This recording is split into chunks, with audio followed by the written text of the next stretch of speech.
அஸ்ஸலாமு அலைக்கும். இலங்கை அரசியல் வானில் பாரிய மாற்றங்கள் ஏற்பட்டு கொண்டிருக்கின்றன. அதே நேரம் முஸ்லிம் அரசியல் தலைமைகள், குறிப்பாக கிழக்கு இலங்கையின் முஸ்லிம் அரசியல் தலைமைகள் தங்களுடைய மக்களுக்கு என்ன தேவை, மக்களுடைய அபிலாஷைகள் என்ன என்பதில் கூட ஒரு தெளிவில்லாத நிலையிலே தங்களுடைய வளமையான அரசியலை செய்து கொண்டு வருகிறார்கள். இந்த நேரத்தில் இன்று இலங்கையில் ஏற்பட்டு கொண்டிருக்கின்ற முக்கியமான அரசியல் மாற்றங்களை அவதானிக்கின்ற பொழுது ஒரு மாற்று அரசியலுக்கான ஒரு தேவை எங்கள் மத்தியிலே எழுந்திருக்கின்றது.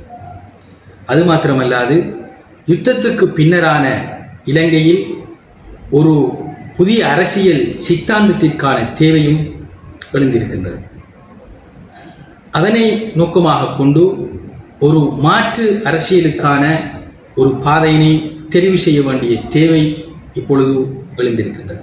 அதனால் சிவில் செயற்பாட்டாளராக இருந்த நான் ஒரு அரசியல் பாதையை தெரிவு செய்வதற்கு தனிப்பட்ட ரீதியிலே தீர்மானித்திருக்கின்றேன்.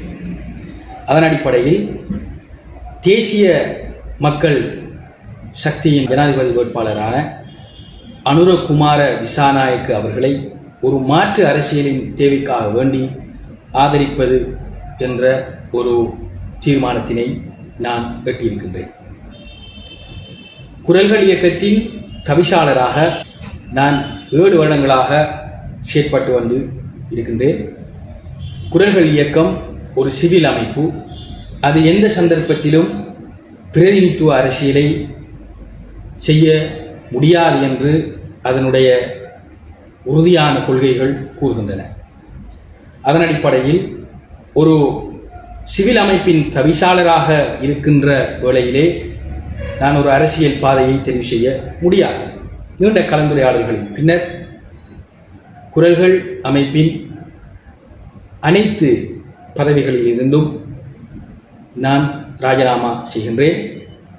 அதனுடைய அடுத்த தவிசாளர் பதவியினை சட்டத்தரணி ஹசான் ருஷ்டி அவர்கள் பொறுப்பேற்று மீண்டும் சிறப்பாக குரல்கள் இயக்கத்தினை அவர் கொண்டு செல்வார்.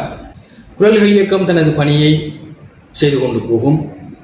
அதே நேரம் என்னுடைய அரசியல் பயணத்தினை நான் தேசிய மக்கள் சக்தியோடு ஆரம்பித்திருக்கின்றேன். எங்களுடைய முயற்சிகளை இறைவன் புரிந்து கொள்வான் என்று எதிர்பார்க்கின்றேன். எல்லோரையும் களத்தில் சந்திப்போம்.